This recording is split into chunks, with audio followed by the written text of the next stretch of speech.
à mon aide.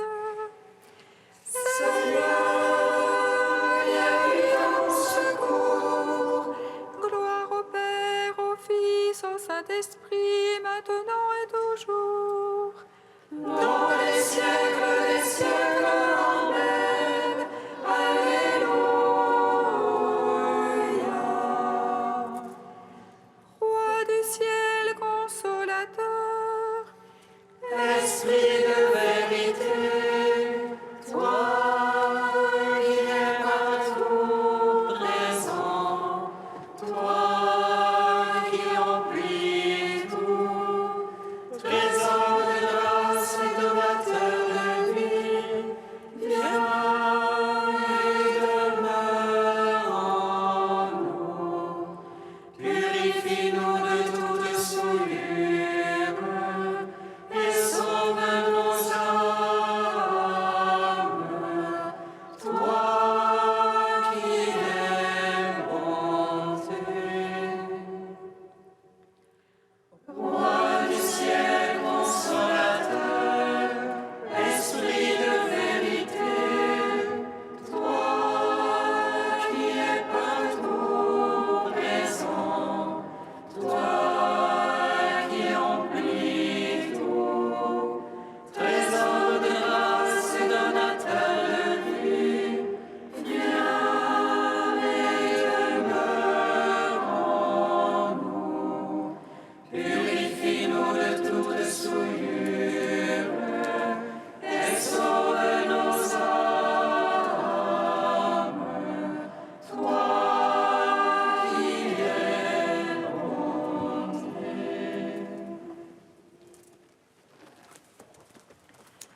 devant ton sépulcre les puissances des cieux.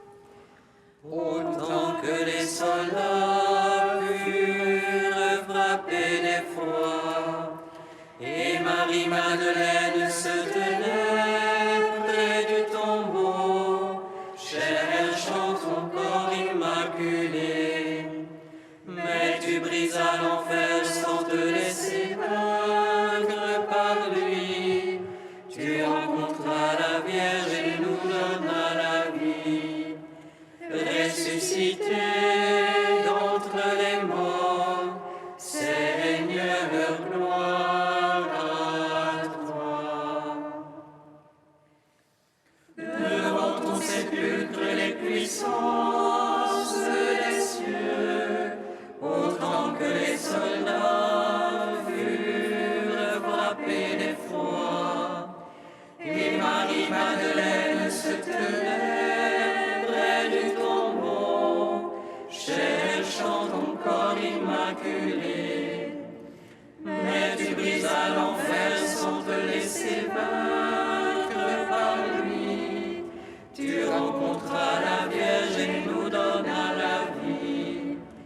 Ressuscité d'entre les morts, Seigneur, gloire à toi. Devant ton sépulcre, les puissances des cieux, autant que les soldats furent frappés d'effroi, et Marie-Madeleine se tenait près du tombeau, cherchant ton corps immaculé. Mais tu brisas l'enfer sans te laisser vaincre par lui. Tu rencontras la Vierge et nous donnas la vie. Ressuscité d'entre les morts, Seigneur, gloire à toi. Psaume 118, strophe 12. Pour toujours ta parole, Seigneur, tu l'as plantée dans les cieux éternellement. Toujours ta parole, Seigneur, tu l'as plantée dans les cieux éternellement. À jamais, Seigneur, ta parole immuable aux cieux. L'argent d'âge demeure ta vérité. Tu fixas la terre, elle subsiste. Par tes jugements, tout subsiste à ce jour. Car toute chose est ta servante. Si ta loi eût fait mes délices,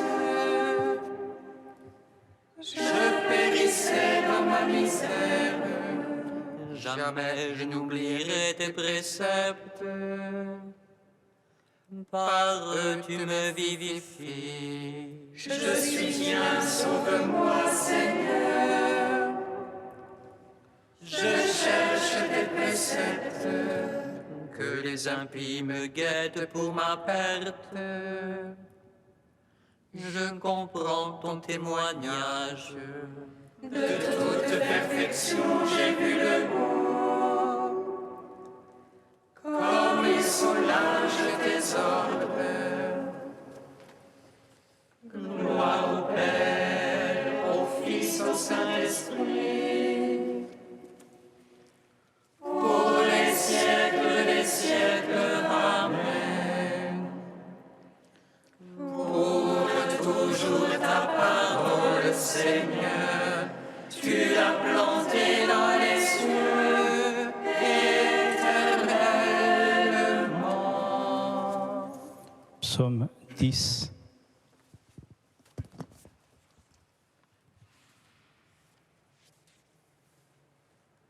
Le Seigneur est ma lumière et mon salut. De qui aurais-je crainte? Le Seigneur est ma lumière et mon salut. De qui aurais-je crainte? En Dieu, j'ai mon abri. Le Seigneur est mon roc, mon rempart. Comment dites-vous à mon âme? Fuis à ta montagne, petit oiseau. Vois les impies bander leur arc. Ils ajustent leurs flèches à la corde. Pour viser dans l'ombre les cœurs droits. Si les bases sont ruinées, que peut le juste? Le Seigneur dans son palais de sainteté. Le Seigneur dans les cieux et son trône. Ses yeux contemplent le monde. Ses paupières éprouvent les hommes. Dieu éprouve le juste et l'impie. Il déteste l'ami de la violence. Il fera pleuvoir sur les impies feu et soufre. Et dans leur coupe un vent de flamme pour leur part. Dieu est juste, il aime la justice. Les cœurs droits contempleront sa face. Gloire au Père, au Fils, au Saint-Esprit. Pour les siècles des siècles, Amen.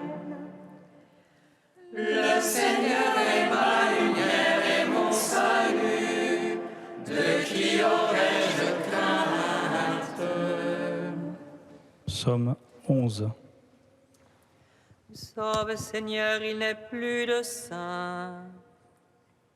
La vérité a disparu parmi les fils des hommes. Ils ne font que mentir chacun à son prochain. Lèvres trompeuses, langage d'un cœur double. Que le Seigneur tranche toute lèvre trompeuse. La langue qui fait de grandes phrases. Ceux-là qui disent la langue est notre fort. Nos lèvres sont pour nous qui serait notre maître. Devant le pauvre qui gémit, le malheureux qu'on dépouille. Maintenant je me lève, déclare le Seigneur. J'assurerai le salut à ceux qui en ont soif. Maintenant je me lève, déclare le Seigneur. Les paroles du Seigneur sont des paroles sincères. Argent natif qui sort de terre, cette fois épuré. Toi, Seigneur, tu nous prends en ta garde. Tu nous protèges contre cette engeance à jamais. Voix de toutes parts rôdent les impies. La bassesse est au sommet parmi les fils des hommes. Gloire au Père, au Fils, au Saint-Esprit. Pour les siècles des siècles. Amen. Le Seigneur est ma lumière et mon salut. De qui aurais-je crainte? Cantique de Judith, page 258. Par nos chants, célébrons le Seigneur, chantons pour notre Dieu un chant nouveau. Seigneur, tu es grand et glorieux, admirable de force et invincible. Que te serve ta création tout entière. Un mot de toi et c'est fait, tu envoies ton souffle et cela existe. Nul ne résiste à ta parole. Si la base des montagnes roule avec les eaux, si les rochers devant ta face fondent comme cire. À ceux qui te craignent, tu restes favorable. Certes, c'est bien peu qu'un sacrifice de bonne odeur, et moins encore la graisse qu'on offre en holocauste. Mais qui craint le Seigneur toujours sera grand. Gloire au Père, au Fils, au Saint-Esprit, au Dieu qui est, qui était, qui vient. Pour les siècles des siècles. Amen.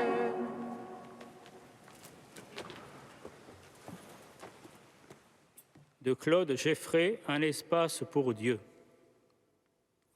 En relisant l'Évangile, on constate que la foi est une victoire sur la peur, ce qui ne veut pas dire qu'elle est absence de lutte. Notre contemporain, surtout quand il est jeune et à la veille de s'engager dans la vie, est souvent saisi de peur en face de la complexité du monde moderne et de l'incertitude de l'avenir. Quand l'Évangile insiste sur le devoir d'imprévoyance, il veut nous apprendre à épuiser pleinement l'intensité du moment présent comme le don actuel de la providence de Dieu. Au lieu d'imaginer toutes les menaces que peut receler l'avenir, nous devrions prendre le présent au sérieux. Face à l'avenir, nous ne sommes pas seuls. Selon la belle formule d'Emmanuel Mounier, Dieu nous invente avec nous, et cela au jour le jour. Il n'y a pas Dieu d'un côté et puis nous de l'autre. Dans notre réponse à l'appel du moment présent, tout est de Dieu et tout est de nous. Nous n'avons pas seulement peur de l'avenir, nous avons peur des autres, soit que nous ayons peur d'en être séparés, soit que nous craignions d'être incapables de tenir nos engagements ou simplement nos responsabilités à leur égard. Là encore, la lecture de l'Évangile nous apprend que nous n'avons jamais le droit de douter des ressources secrètes qui habitent le cœur de chaque homme, même de celui qui apparemment ne mérite plus notre confiance. L'autre nous échappe toujours par une dimension, et lui-même ignore peut-être les trésors de générosité qui sont en lui. La foi ne nous dispense pas de porter un regard lucide sur les autres, mais elle transforme notre vision. Nous nous souvenons que le Fils de Dieu est mort pour chaque homme, et donc le réalisme de la foi nous oblige à croire qu'il y a dans celui-là même qui nous décourage un point secret de bonne volonté qui peut revivre qui peut ressusciter.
Je marcherai en présence du Seigneur sur la terre des vivants. Je marcherai en présence du Seigneur sur la terre des vivants. Soyons vigilants et restons sobres. Je marcherai en présence du Seigneur sur la terre des vivants. Lecture de la première lettre de saint Paul apôtre aux Thessaloniciens. Pour ce qui est des temps et des moments de la venue du Seigneur, vous n'avez pas besoin, frères, que je vous en parle dans ma lettre. Vous savez très bien que le jour du Seigneur vient comme un voleur dans la nuit. Quand les gens diront « quelle paix, quelle tranquillité », c'est alors que tout à coup la catastrophe s'abattra sur eux comme les douleurs sur la femme enceinte. Ils ne pourront pas y échapper. Mais vous, frères, comme vous n'êtes pas dans les ténèbres, ce jour ne vous surprendra pas comme un voleur. En effet, vous êtes tous des fils de la lumière, des fils du jour. Nous n'appartenons pas à la nuit et aux ténèbres. Alors, ne restons pas endormis comme les autres, mais soyons vigilants et restons sobres. Car Dieu ne nous a pas destinés à subir la colère, mais à entrer en possession du salut par notre Seigneur Jésus-Christ, mort pour nous, afin de nous faire vivre avec lui, que nous soyons en train de veiller ou de dormir. Ainsi, réconfortez-vous mutuellement et édifiez-vous l'un l'autre comme vous le faites déjà. Gloire à toi, Seigneur, gloire à toi. Gloire à toi, Seigneur, gloire à toi.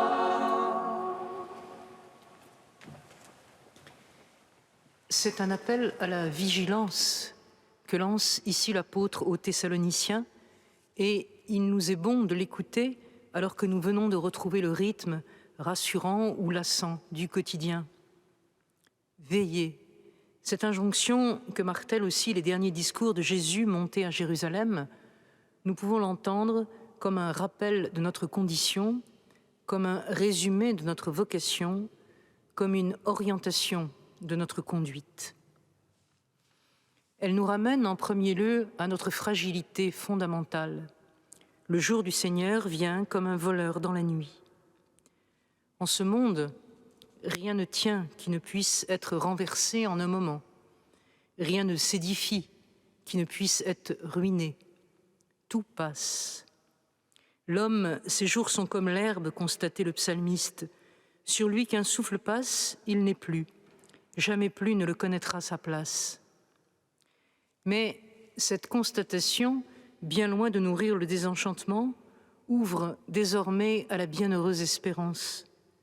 Alors, on verra le Fils de l'homme venant dans une nuée avec puissance et grande gloire. Quand cela commencera d'arriver, redressez-vous et relevez la tête, car votre délivrance est proche. C'est pourquoi, en second lieu, la vigilance peut être entendue comme une attitude définissant notre vocation, la vocation de tout baptisé, attendant dans la nuit le retour de l'époux. Qu'est-ce que notre temps terrestre, sinon une lente propédeutique à l'irruption dans l'éternité?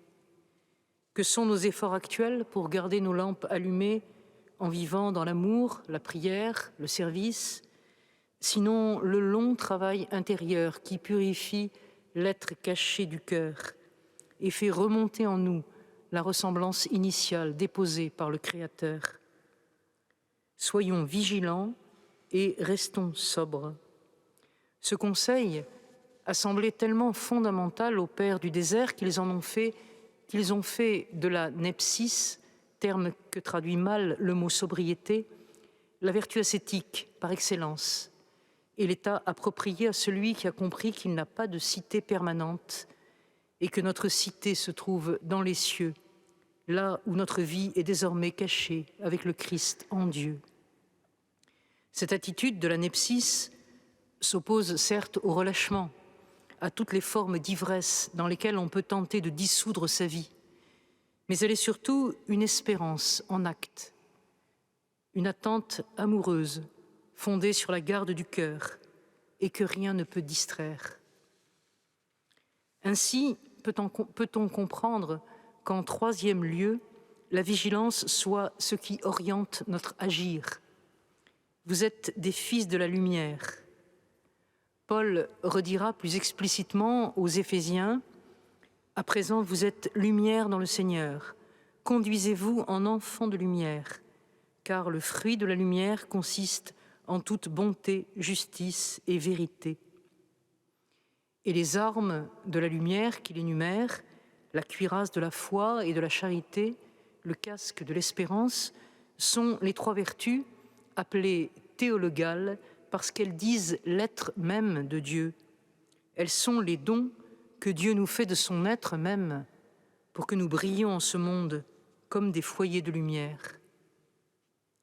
Peu importe donc que nous ne sachions ni le jour ni l'heure, puisque, nous rappelle Paul, éveillés ou endormis, morts ou vivants, nous pouvons vivre avec le Christ, puisque la tension eschatologique anime notre vie, puisque nous savons que nous cheminons vers la claire vision.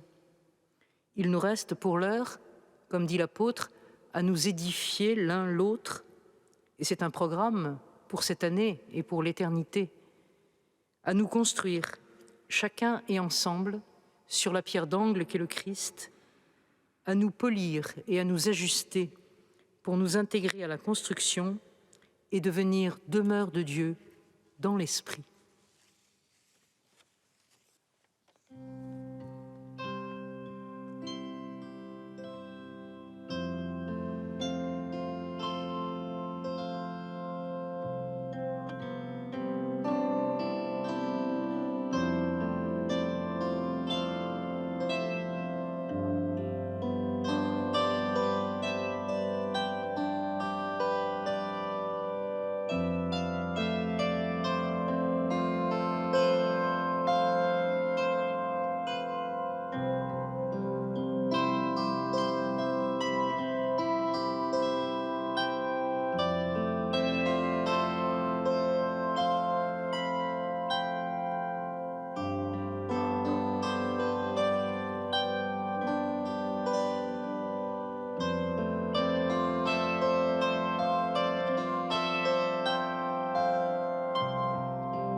te plaise, Seigneur, de mettre entre les familles divisées une entente et une paix sincère, de grâce, écoute-nous.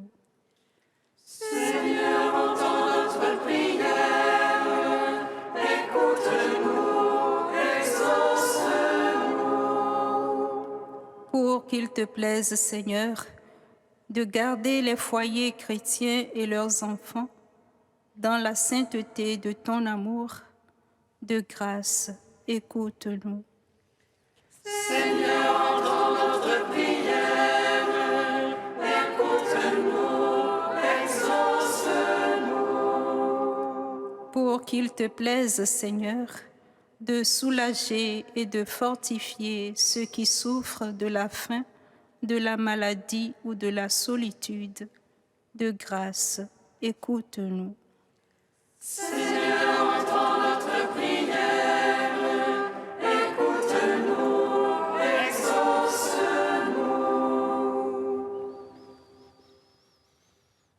Tu es saint Dieu, tu es saint fort, saint immortel, prends pitié de nous. Tu es saint Dieu, tu es saint fort, saint immortel, prends pitié de nous. Tu es saint Dieu, tu es saint fort, saint immortel, prends pitié de nous. Gloire au Père et au Fils et au Saint-Esprit, maintenant et toujours et dans les siècles des siècles. Amen. Saint immortel, prends pitié de nous. Tu es saint Dieu, tu es saint fort, saint immortel, prends pitié de nous. Comme nous l'avons appris du Sauveur et selon son commandement, nous osons dire: Notre Père, qui es aux cieux, que ton nom soit sanctifié, que ton règne vienne, que ta volonté soit faite sur la terre comme au ciel. Donne-nous aujourd'hui notre pain de ce jour. Pardonne-nous nos offenses, comme nous pardonnons aussi à ceux qui nous ont offensés. Et ne nous soumets pas à la tentation, mais délivre-nous du mal. Car c'est à toi qu'appartiennent le règne, la puissance et la gloire pour les siècles des siècles.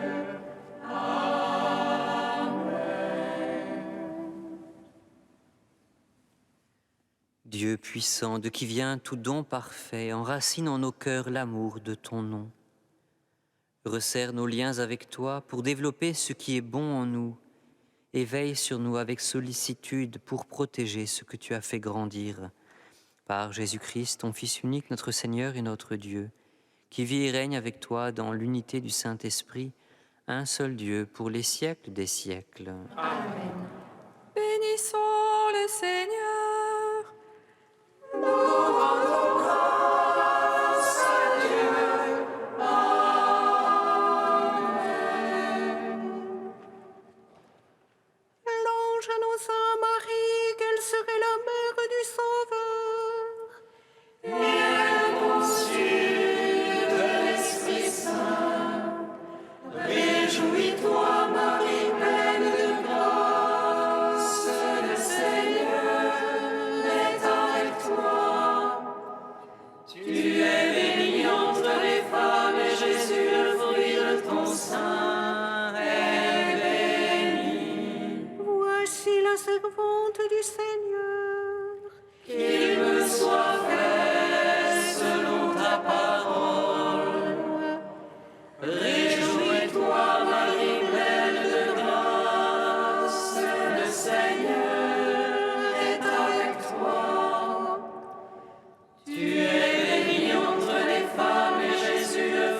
es bénie entre les femmes et Jésus, le fruit de ton sein, est béni. Prie pour nous, Sainte Mère de Dieu, Afin que nous soyons rendus dignes des promesses